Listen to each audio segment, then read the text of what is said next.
And hey, LawLine.com, I'm Meredith Gansman. It's Wildcard Wednesday, and with a look at cross-examination, I have a defense attorney, Rocco Cipparone, who knows that cross-examination goes far beyond the bounds of question and answer. Take a look. You want to not only listen with your ears, but you want to observe with your eyes while you're cross-examining the witness. Because sometimes, again, you will get nonverbal cues from the witness that you can follow up on, and you can draw the jury's attention to the physical demeanor of the witness. One example from a federal criminal trial I was engaged in Pennsylvania, the informant, or I guess is not so much an informant, but a defendant who had flipped and become a prosecution witness, was testifying and repeatedly during the cross-examination, before he would answer questions, would look at the prosecutor and the agents as if to look for their approval before he would give an answer. And that happened enough that I believed that the judge was picking up on it. So I actually brought it to the witness's attention. I said, look, stop looking at the prosecutor and the agents because they can't give you the answers. Why don't you just focus on my questions and tell the jury without having to first see if they approve of your answer? The judge didn't give me a hard time about it because I was able to draw the jury's attention to it. And in fact, later, the judge commented to me that it was a good pickup on a nonverbal cue. Still, Rocco will explain that the key to any successful cross-examination is preparation.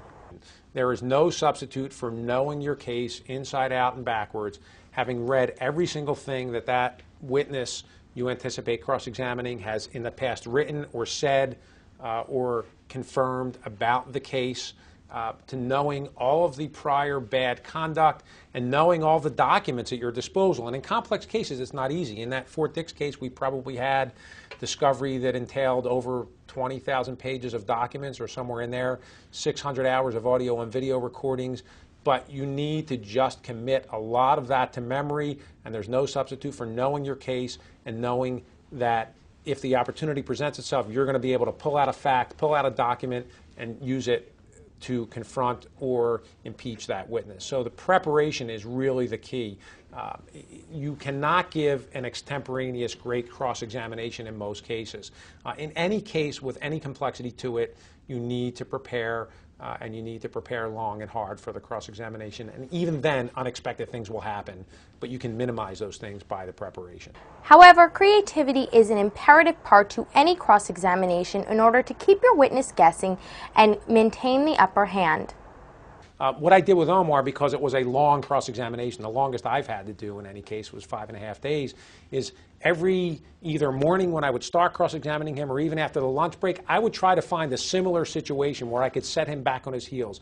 So when we would get to the lunch break, I would spend the lunch break finding something he said before the lunch break that I could then find a document, a recording, a prior statement he made, to get him to reaffirm what he said before lunch and set him back on his heels with it again, to keep him off guard, to keep him uncomfortable. And I think that's a technique that works. If you keep a witness guessing about everything they say, and if you can continuously demonstrate to them that when they stray off the mark, when they embellish, when they lie, or when they expand beyond credibility, you're going to slap them back in the face with it by proving to the jury through their own words or through their own prior words or through their own prior conduct that that's a lie or an embellishment.